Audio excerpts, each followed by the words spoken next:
Hey, we are here with American Coco's Diarra Kilpatrick right after this. You're tuning into the destination for TV superfan discussion, AFTERBUZZ TV.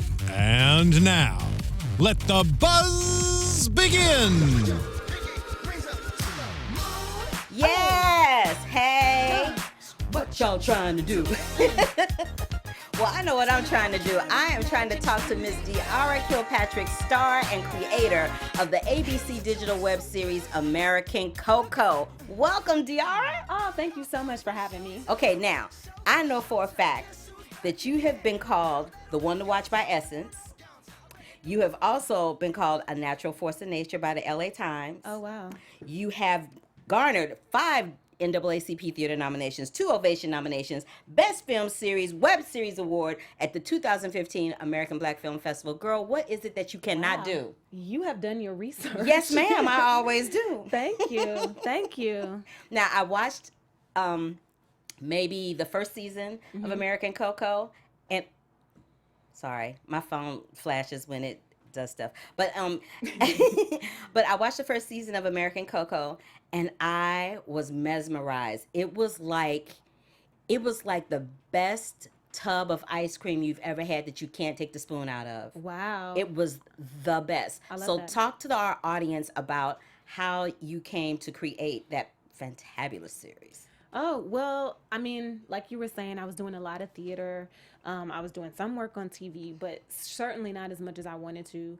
And I just felt like really uncomfortable. Like as an artist, I was just at a place where I was like, there's something more that I have to give. We were talking on camera about the fact that, you know, I'm an actress as well. Yes. And I was flabbergasted at the fact that people were putting you in that lane of, you know, the sassy black female, which you're totally not. You're totally like a beautiful leading lady. So I don't know what that's about. Like, Well- for me, I can totally see it. Hello. But for you, no, Well, definitely not. Well, thank you. I think it's important that people start seeing leading ladies looking all kinds of different ways. Absolutely. You know? But for sure, I got that. I would get, my favorite was like, I do an audition and then the feedback was like, can you do it like your mom? Like, how would your mom do it? And Are you that was serious? always really funny to me because I'm like, you don't know my mama. You know what I mean? Like, Not you don't know my mama. right? You don't know my mom. I don't think you know what you're asking for. So then I would do it like really high pitched just to like fuck with people. But yeah, I was a little uncomfortable as an artist, and I was like, there's something more for me to give. There's something more. There's just something more. What was the breaking point? What was the tilting point for you where you were like, you know what? Bump this. I'm going to create my own project for me and bring on some other friends and make this as multicultural and multifaceted as I possibly can. Yeah, I can't honestly remember the breaking point exactly, but I do remember going on a string of auditions. I was like, man, I really want this. And yet I wasn't crazy about the role, or I wasn't crazy about the material. So I was like, I don't want to be desperate to do something that I don't want to do. You know, that's like sending mixed messages into the universe. Right. And so I thought, you know what, let me just write this, create this. And I said to my boyfriend at the time, now husband, I was like, we got to shoot this, even if we have to shoot it on an iPhone. And he was like, no, baby, let's No, baby, let's do aim it right. higher. Yeah. Let's aim higher. So we did, and we only spent $3,000 of our own money. You know, that's all we could afford Really? to use at the time. Not what is on ABC now. Because I was like, really, girl? Because that's impressive. No. Okay. That's the upgrade. That's the upgrade. That's the But upgraded version. Okay. That's the upgraded version. We had enough money basically so we could feed people and we could rent a light, you know, and so we put it together and we put it up on YouTube. Okay. Now, I know you were born and raised in Detroit. How Yes, did you ma'am. get from Detroit to Los Angeles? Well, Did you have some detours along the way? Of course, of course. I did a play when I was 12 called The Piano Lesson with the actress named Elaine Graham, and she was so brilliant to me. She actually reminds me a lot of Viola. She was so brilliant to me. I had never seen anybody have that depth of emotion every night on stage, and I was supposed to be in the play, and I was just looking at her like, wow. And she had gone to NYU, and so from that moment on, I was like, I got to go to NYU no matter what happens. So I left Detroit and went to New York when I was 17, almost 18. And did you go to Tisch? Yeah, Tisch School of the Arts. How was that experience for you? Did you find that the experience of studying drama and studying to be an artist artist I was at artist. Yes. artist an artist at Tisch School of the Arts. Did it adequately prepare you for what you were about to incorporate out here in Los Angeles and as an actress in New York?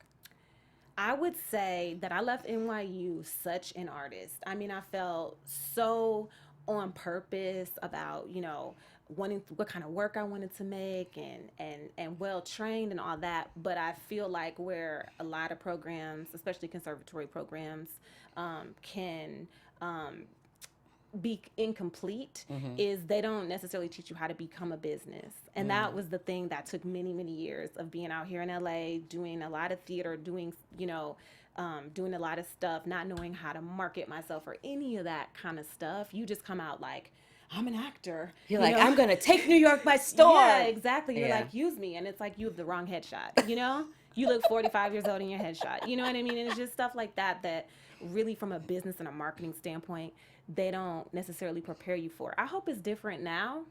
But no, it's not. No, it's not really that different. There are some people, because I'm an adjunct professor at Pace University School for the Performing Arts, and it's really not that different. They have a few people come in every once in a while and do some workshops, but nah, not really. Not really. Well, it's a beautiful program. If I had to critique it, it would be that. Especially since now you can come out of school and you can really market yourself. You can go directly to a fan base, on Twitter or YouTube or whatever. And that's definitely something that should be included in BFA programs. Now, when you decided to do American Koko, Yes. was it done on your YouTube channel first? Yes. What's your YouTube channel handle? It's Do you just remember? American Koko. That's the only thing on there. Yeah. Because the reason I asked is because a lot of people I met a young lady who's a YouTube star who I wish she's a political YouTube star. She ended up doing the conventions and everything as a result of her being on YouTube. But her handle, because at the time you couldn't change it, she chose the handle of Smoothie Freak. Right. So she was like, right. So she chose the handle of Smoothie Freak, and now she's kind of stuck with Smoothie Freak. Okay. So that's why I asked you what the handle was on YouTube. So when did the series kick over into high gear on YouTube? Did it happen right away? Did it? We never got into high gear on YouTube. We got into medium gear for sure on YouTube. Like, we put it up there. It never went viral. People always ask me, how does a web series go viral? I'm like, that's a question. You're like, I don't know. I'm like, is Issa Rae available? Because I don't know. My web series did not go viral.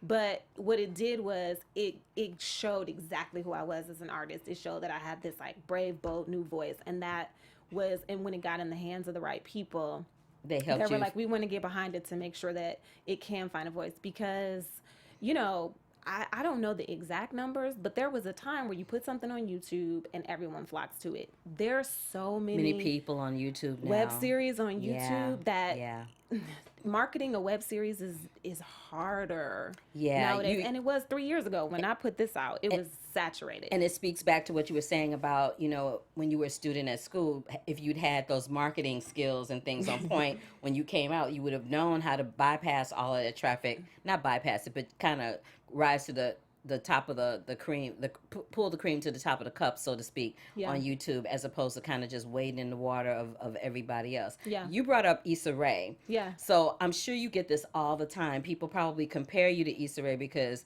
she has a series that got picked up. You got a series that got picked up. Y'all are both African American. Y'all are both female. At one point, her series was supposed to be on ABC. So for those people that really just don't know the difference between you and Issa Rae, can you just explain to them the difference between what it is that Issa Rae is doing and what it is that you were doing in terms of creating content online that eventually got picked up by someone that allowed it to be seen by a lot bigger mass than what you were initially were settled with? Yeah, well, I don't mind a comparison to any sort of content creator out there that is making content and that is sort of become the master of their own destiny in a way. So that's fine with me. I mean, she's doing her things. I mean, I love her show. I love what she's doing, and I think she's a sweet person. And then I'm doing like my series is a short form series on ABC right now. Mm-hmm. So it's kind of like a snack. People call it snacking. You can binge the entire series in 2 hours. Mm-hmm. So it's kind of like just watching a movie. Mm-hmm. And my show, American Koko, is about a Coastal Millard who is a race detective. So it's sort of like Scandal, if you think about Olivia Pope, fixing It's very problems. reminiscent of Scandal. Like Yeah. the way it's the way it's kind of set up with her walking in her little trench coat in her Yeah. little office with her little crew of people. Yeah. Her I don't know what you would call your people. Olivia calls hers gladiators. What would you call American Coco's team? They're called a pod. They're a pod of investigators who solve these racial situations. And so we just kind of take Law and Order and Sex and the City and smash them together. And we make this really fun, comedic, and sometimes dramatic show that just kind of gets in there and tries to solve America's race problems, which is like clearly no easy task. No, not by any stretch of the imagination. Let's just hit a couple of the things that we talked about that I thought was hilarious. Yeah. That one episode, it makes me laugh thinking about it. The one episode where the young lady, we just always assume that all black people can sing. Yes. And there's that one little girl that is literally tone deaf, that literally is tone deaf, trying to audition and get secured in the part of Harriet Tubman in a musical. Yeah. Oh my God, that was pure comedy and had me laughing out loud. I love the fact that when you're sitting around the table and you guys are having your meetings, that your cup says white tears. Yeah. What was the choice for that? Yeah, I caught that. What's the choice for that? You know, I actually, I guess I can say this. Misha Green, who was the co-creator of Underground, had that mug. I was at her house and and I saw that mug and I was like, yes, ma'am. and so I don't know where she got it from, but we actually had it made. Oh, did you? Yeah. I love the fact that your show is dealing with racial issues and that you have that mug, big old white mug with black writing that says white tears. Yeah. That is pure comedy to me. It was pure comedy. Another thing that had me cracking up was when you were talking about what the components of your favorite man would be, Yeah. and you rattled off all these different things. You listed Darius from Love Jones, Yes. quoting that, what's that famous line? The The who blues am and- I? Yeah, it's a blues phenomenon. Who am I? Well, they all call me brother to the night. Right now, I'm that blues in your left eye. Yeah. And that funk And in trying your to become right. that funk in your Yes, right. Yeah, honey. exactly. I hollered when I heard you say that. Only because, Love Jones is celebrating their 20th anniversary Yeah. this year. So that was just right on point. That was. The other thing that made me laugh is when you talked about the disillusioned black girl syndrome. Yes. And The you- Stacey Dash syndrome. Yeah. That was, oh, girl. It's so many different nuggets. Let me see. What else did I write down? When the little girl said her mama had Al Sharpton on speed dial. Yes. I can't. I can't. There's so many different things. And then the other thing is the young lady who you created, she's kind of got her own little YouTube channel where she gives the news Yeah. so that you don't have to watch it. Yeah. It's so ironic that you say that because I was in the airport, trapped in the airport literally, and was overhearing a conversation between two people that were on my flight, and they literally were saying that they don't even watch the news. They get all their news from Twitter. Yeah. Like, that's what they said. Yeah. And I was like, And you know what? They're not alone. You know what I mean? That's why we have so many miscommunications and misunderstandings out here. But that was a commentary on the fact that most people get their news from people that they identify with. Like, you want to get your news from someone who's just like you. And a lot of times there's a lot of commentary mixed up in there. There's no impartial news programs anymore. So to me, that was like a fun way to do that. And Irene, the blogger in the Bronx, was like my way of talking about the fact that, like, I'd much rather hear my news from like Angela Rye than really anybody else, and that's just an interesting place that we're at, I think, as a country. So if Akusa had to pick her perfect client to represent, what would be the perfect client for her to make her point about race relations? I think that Akosua knows that the race problem is so big and so multifaceted that you can't eat the elephant all at once. You have to take one bite of the elephant at a time. So I don't know. I think she would want to definitely holler at the Trumps, Ooh, girl, have you done one of the, you got to do one. Yeah. You working on it, right? Please tell me you're working on it, please. I definitely have a lot of different cases, ideas for different cases in my head, but I haven't actually started writing. You have got to tell me when that one's about to pop off. Okay. I will blow it up on social media. Okay. Oh, I'm so excited. So excited. Okay, so let's flip back a little bit and talk about how you came to the attention of JuVee Productions. Yeah, just grinding. I don't know, maybe 15 plays out here.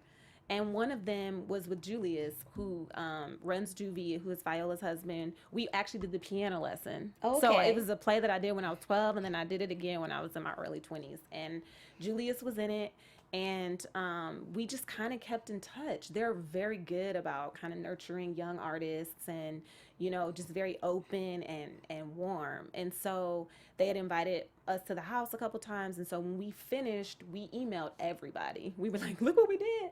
And Julius called almost immediately and was like, this is so funny.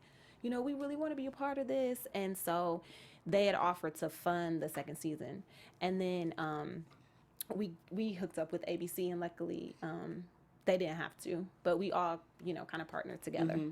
I love that. I love that story. And you're absolutely right about Julius and Viola. They're very, very lovely people. I met Viola once at the Four Seasons. It was the weekend of a birthday celebration I was having, and I flew a bunch of people out to help me celebrate. Yeah. And what happened was, very briefly, I was blinded by the buffet because I was so hungry because we had gone to wine country the day before, and all we did was drink and sip wine all day. Sounds so lovely. The next day I was like, we're going to the Four Seasons and get our grub on, and I was like blinded by the light to go to the buffet. Yeah. And as I was going, I'm friends with Octavia, and Octavia called my name, and I turned around and she was sitting there with Viola and Julius, and we were introduced. But the next time I saw her, she asked me, because I said that I was flying to New York to audition for a lead in a new Broadway musical. Oh, wow. And the next time I saw her, she remembered that. And when I tell you, it was months between that day and the next time I saw her. And every time I see her, she's always very, very kind and very generous. Yeah. And they're great. They're really great people. Yeah, people always ask me, like, what's she like? They're great like, people. I'm going to have some crazy story, and it's like... Well, that's what they're waiting for, because it's La La Land, so they're waiting for a crazy story, but there is none to tell. Sorry. Yeah, I know. I wish I could be like, I showed up to her house, and she had men carrying her from room to room. No, it's not going to happen. She's really regular. Yeah. It's not going to happen. She's all that in a bag of chips. Yeah. But, so... Now, I read this, and correct me if I'm wrong. You have another web series on the rise, right? The Climb? Yeah, I have a pilot for Amazon? Which is a digital streaming show, and it's a half-hour pilot set in Detroit. Oh. Yeah, it's about a woman. It's sort of like, I keep saying it's like Mary Tyler Moore on its side. It's like a modern-day career girl, but the career that she wants, that she aspires to, is to become an internet celebrity. So it's the complete opposite. The complete opposite. So it's sort of like where women's lib is now. It's sort of asking that question, like, what is the modern career day, and sort of what is social media doing to us, for good and for bad, and that I think comes out in the fall. So you just on your way to being the internet's version of Shonda Rhimes, huh? I will take that. Yes. you're writing all of these things. Yeah. And you're creating them. Yeah. And you're starring in them. Yeah. How much pressure is that for you? Or are you just like excited? You're just so excited to just get the content out there that you're just like, whatever. Yeah, man, I like to work, and when you do something that you love, and it's just so fun. So it hasn't been too bad, to be honest. And I've been lucky to have really good collaborators. So it's been good. Oh, good. Now, I know we were talking before we got on the air, and I know we have one show in common. We were both on Heart of Dixie. Yes. And I noticed that I think it was the pilot episode of American Koko, Wilson was on there. Yeah. Wilson. How did you wrangle Wilson into that? He's a tough one. Is he? I mean, to wrangle into something, yeah. Wilson is like part of my crew. You know what I mean? Wilson, so his brother went to NYU, and I never saw him there, but allegedly he was there. He was like a ghost floating around. Yeah. Okay. And so he was friends with some of we have mutual friends. Mhm. That's the short version of the It's story. all good. It's we all have good. we have mutual friends, and so yeah, he did that for us the first time around, and then we had him back. Because Yeah. I kept rewinding that. I'm like, that looks a lot like and sounds a lot like Wilson Bethel. Is that Wilson Bethel? Yeah, that's I Wilson think Bethel. that it is. Yeah. You got some really cool people on. You got Wilson. You got, Yeah. I think I saw Cleo King. Yes, I know. That's my St. Louis homie. Is it? I'm obsessed with Cleo. Cleo King is so funny in this show. She is. I did an episode of Mike and Molly, and I met Cleo King then, and I never forgot her. And she's another one who was super warm and super kind to me, and I would run into her from time to time. So yeah, we offered her that, and we were so lucky that she came and hung out with us for a day. Who's your dream person to get to come and work on American Koko with you? Wow. I have so many. It's so funny. We called Christopher Walken creepy in the second season. I saw that. So I would and love to have him. He kind of is, but there's that. Yeah, I said it. I would love to have him kind of show up, because we already know that Koko was creeped out by him. I love Jeffrey Wright. I think Jeffrey Wright is a great character actor, and I would love to see him come in and do something. And we have Viola. Viola does our voiceover. I know she does. So she's like this voice of like goddess, and it would be interesting to see who she is, the person who maybe funds. Well, no, she doesn't fund it. I don't know. I'd have to think about who she would be, but I got a suggestion on that. Wouldn't it be funny if she was like your nemesis in the agenting world? That's right? good. She shows up to be a nemesis for your business, and you're Yeah. like, I got to take this chick out. She's taking all my business. That's a very good idea. It would be, you know what it is? It would be interesting if she had like written some book on how to fix race problems, and so Akosua was using that as like her Bible, and then the woman shows up because she's been maybe in exile in Cuba, like Asada Shakur, and she comes back.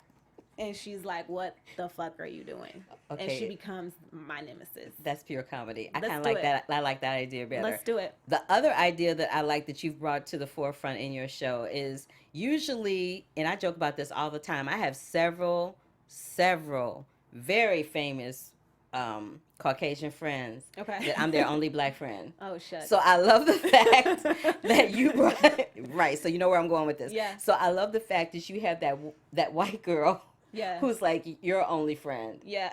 Your one white friend. She's I'm my- like, yeah. okay, that's hilarious. And Yeah. she's that friend that's always trying to go, you might not want to be that angry. You're scaring people. That Yeah. that type of thing that's usually heard the opposite way. What made you make that choice? I thought if Akosua had a white best friend, you might give her a little more leeway to say and do some of the things that she does, because you're like, she loves this white girl right here, so maybe you give her a little more rope, a little more room.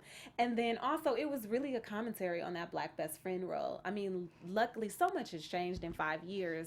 Black women are killing it. You can find us everywhere. If you can't find us, you're not paying attention now. That's true. But I think at the time, there was so much like, this is the white woman and she's the one who goes on the journey, and then she comes back and raps about it with her black friend. And I always thought it was in some ways dehumanizing, because it just made your idea of who a black woman was so limited on television. Mm-hmm. You were just like, oh, she's a sounding board, or oh, she's funny, or whatever. And it just probably, even in workspaces, white people expected that from their black girlfriend. And I can remember that in college. I have white girlfriends that would be like, can you help me with this? Like, I'm not your mammy. Like, you know what I mean? Like, You're like, I am not the authority on black culture. Yeah. I'm just a black person in the diaspora of things, but I am not the authority on what it is to be a black person, a black woman, or black in America. Like, I'm not that expert. I'm just me, right? Yeah. Yeah. I shut it down, did I? I'm just me. She's like, I'm just me. Yeah. So the other question I want to ask is, what was the choice in the hair? Because your hair is beautiful. Thanks. Why did you make the choice of having the twisted hair in the series? Real simple. Every black woman on planet Earth will understand this. It was versatile and it was quick. We shot 15 days. 120 something pages, and we were jumping all around. So we would be like, okay, this is a scene from episode 1, this is a scene from season 2, so we were jumping back and forth. So we had to keep the continuity. Oh, I see. And I knew I was either going to work with wigs or something, and then we were just like, it would be so simple if you just had twists and you can pin them up, pull them down, and so many times after we would call cut and we were moving on, we would run back, and Xavier, who did my hair, was like pulling out the twists and trying to pin in the cowrie shells. We didn't have a ton of time. So it was just well, y'all worked it out, because as a person that likes to switch up the hair every once in a while, I was like, ooh, how'd they do that hairstyle? Ooh, how'd they get that one? Ooh, and that twist, oh, okay. So I was like, I must have taken a lot of time to do that, but you're telling me that it took little to no time. We were like, we need you to be creative and we need you to be fast. And he was like, okay. And he killed it. That is hilarious. Yeah. What would you like to see happen with the series now? I think the cliffhanger at the end of season 2 is crazy. So many people are tweeting at me. My family members are like, what's going to happen? They're texting me. There's got to be a resolution of that case. And there's also a relationship. I don't want to spoil it in case No, don't spoil it. Don't spoil it. But I think the question that will be on Koko's mind is forgiveness. Is forgiveness possible? Not only in interpersonal relationships, but also racially. At some point, how and can you forgive some of the things that have happened in this country, right? And so I think that is probably the next big frontier. And then also her man does something that's crazy. So I think the fallout from that would be where we would start, where we would pick it up. Okay, now we're just going to really flip it back and go all the way back to the beginnings of Miss Diarra Kilpatrick. Okay. And I want to know, what was that moment for you as a young little girl in Detroit that made you go, this is what I want to do with my life? It was that same play that I talked about. I've done the piano lesson twice. I've played 2 of the female characters in that play. I have 1 more to play when I get like a little bit older. And the first time I did it, I played the little girl, Maritha, and the Detroit News or Free Press or something, they had interviewed me because the company was on tour. Mm-hmm. And so everywhere they went, they got the little girl.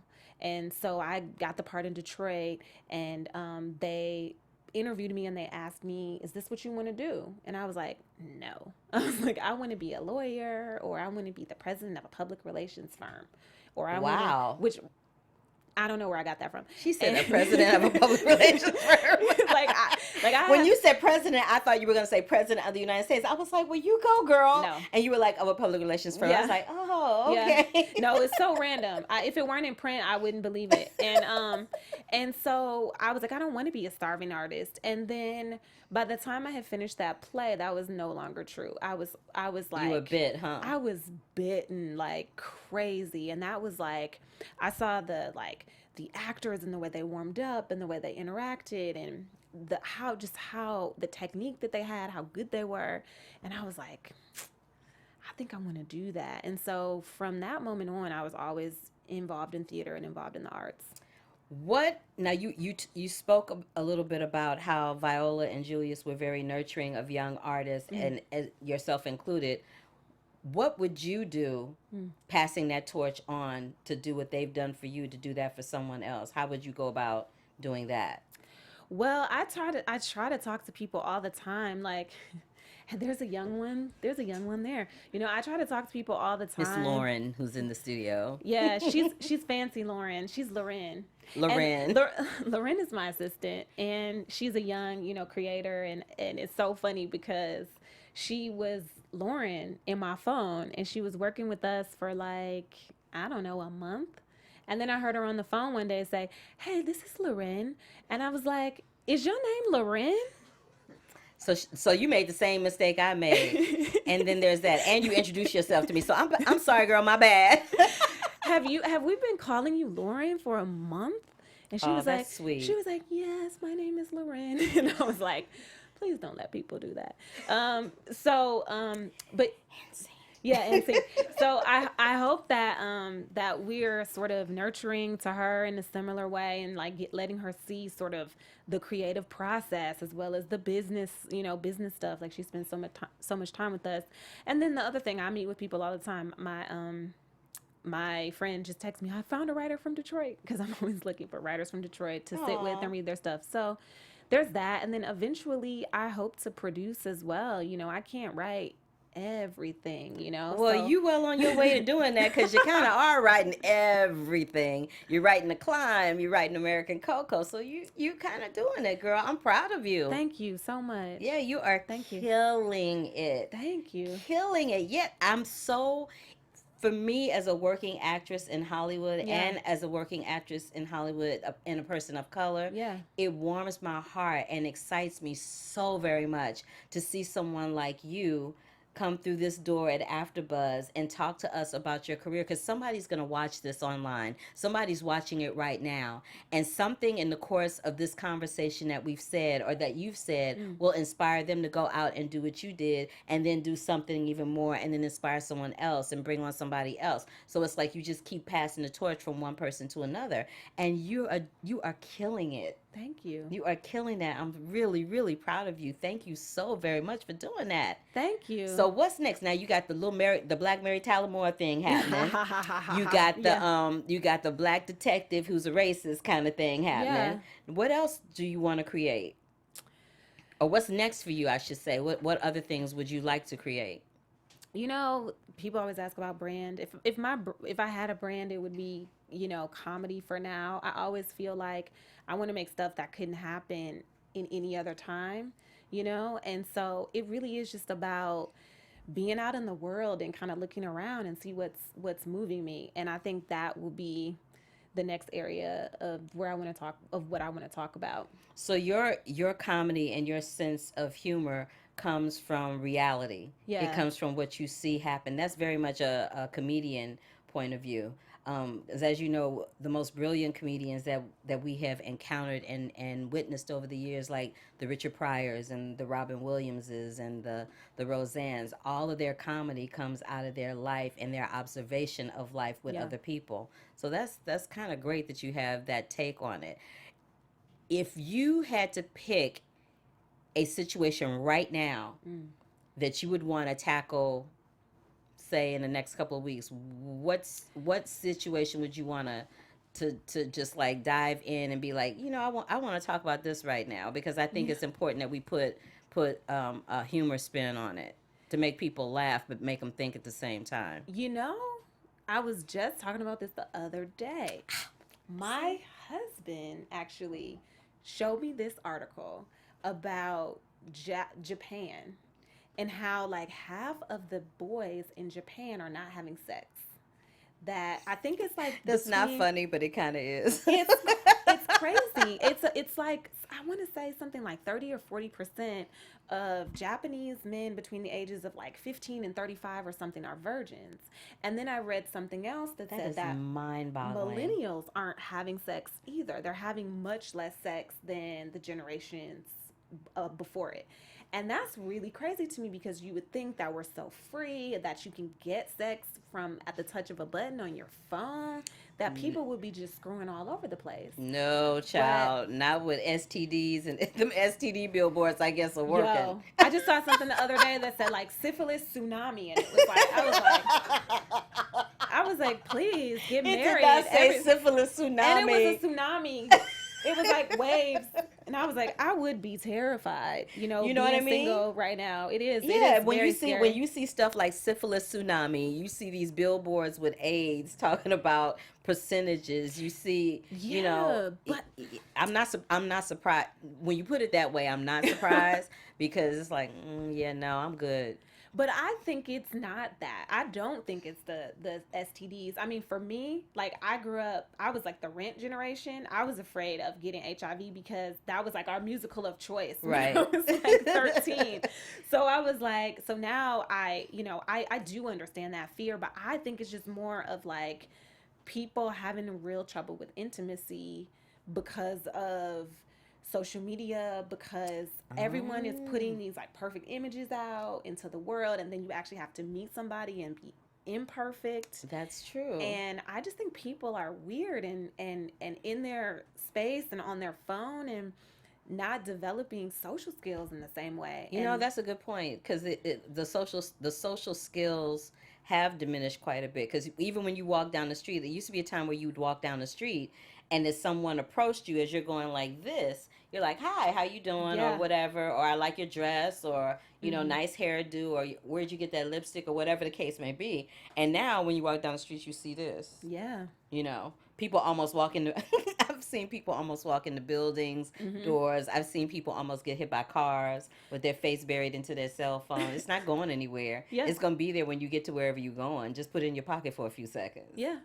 And I am that chick that's always on a cell phone. So for me to say that, that's huge, as you know, because before the show we be like click, click, click, click. So Yeah. yeah. But so- yeah, why aren't y'all having sex, kids? What's going on? You know, what's going? I think that's an interesting. I think that's an interesting question. Let's pose the question to the people. Because you know, So you want to do it about it's that fun. subject, about why you want to do it about why millennials aren't having sex, or why? Because it would be funnier if you did about why Japanese boys.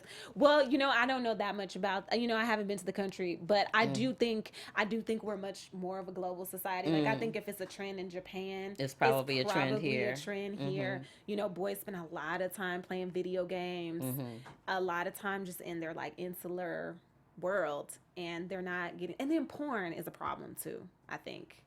Because, Really? Yeah, because Do porn. tell.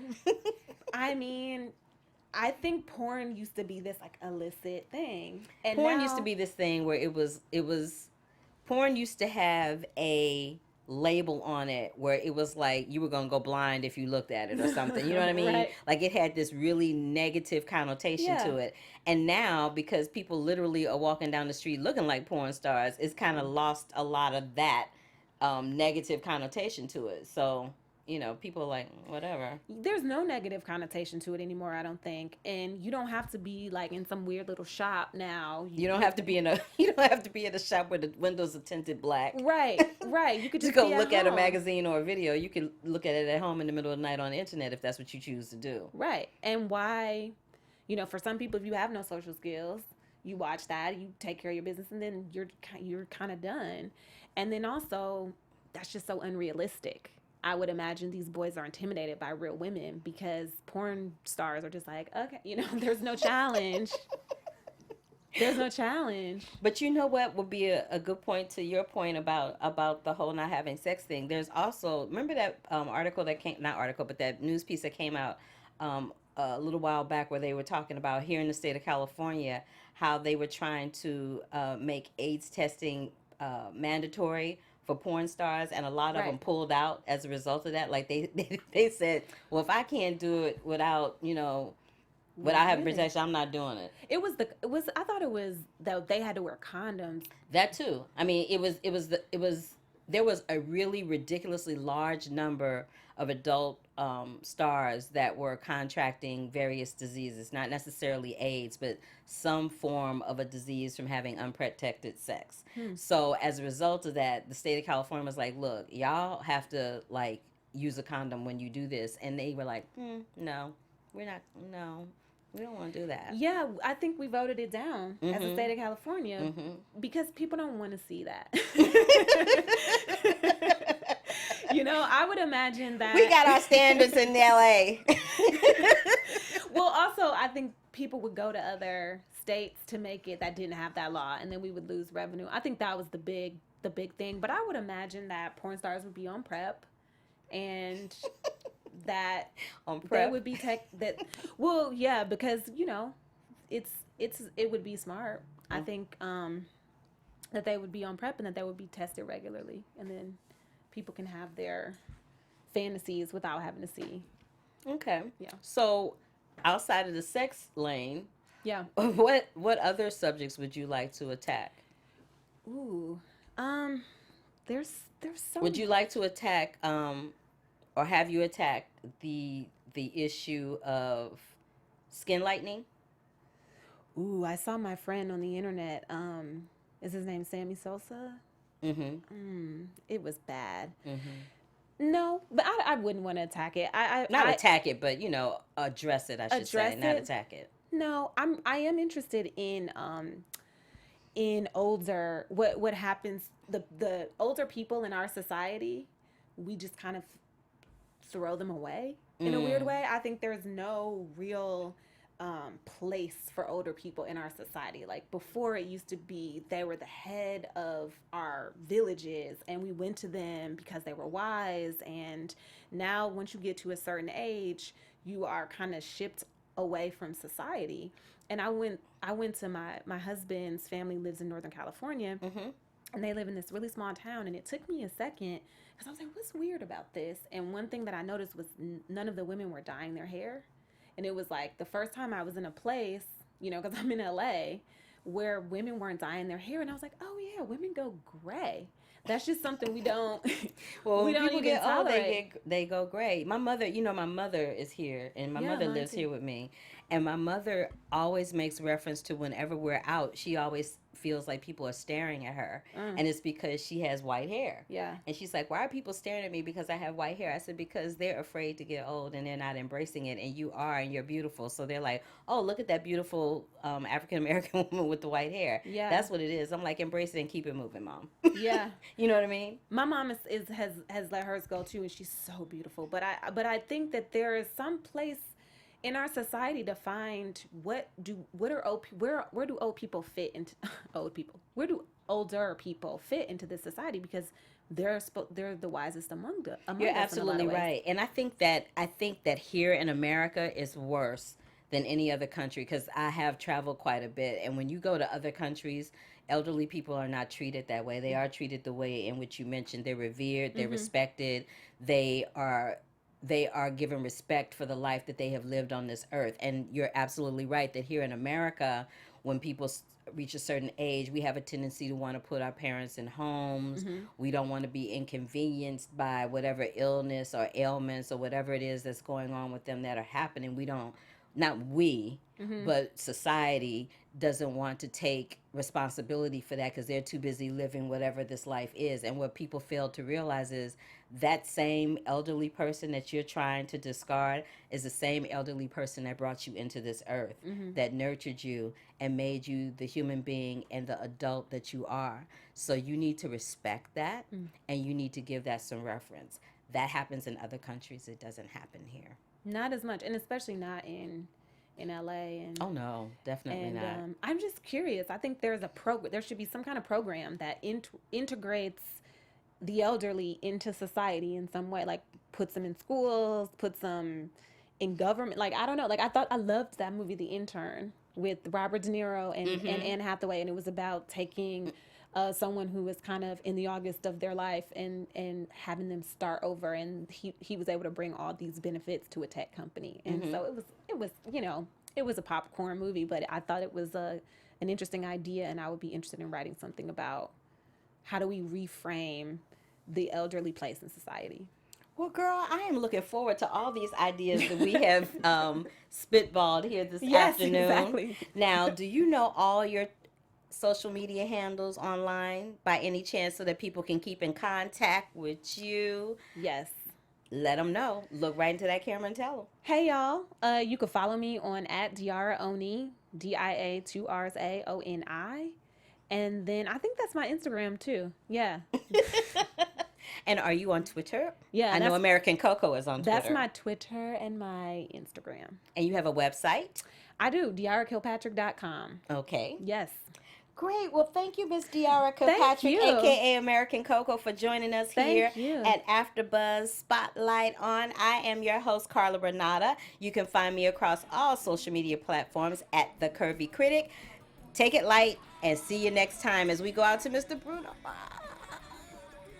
I think that's Bruno Mars. Whatever it is, we going out. Bye.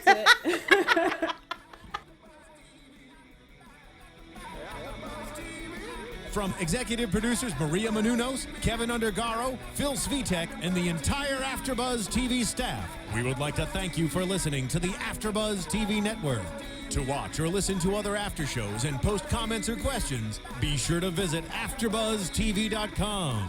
I'm Sir Richard Wentworth, and this has been a presentation of AfterBuzz TV. Buzz you later.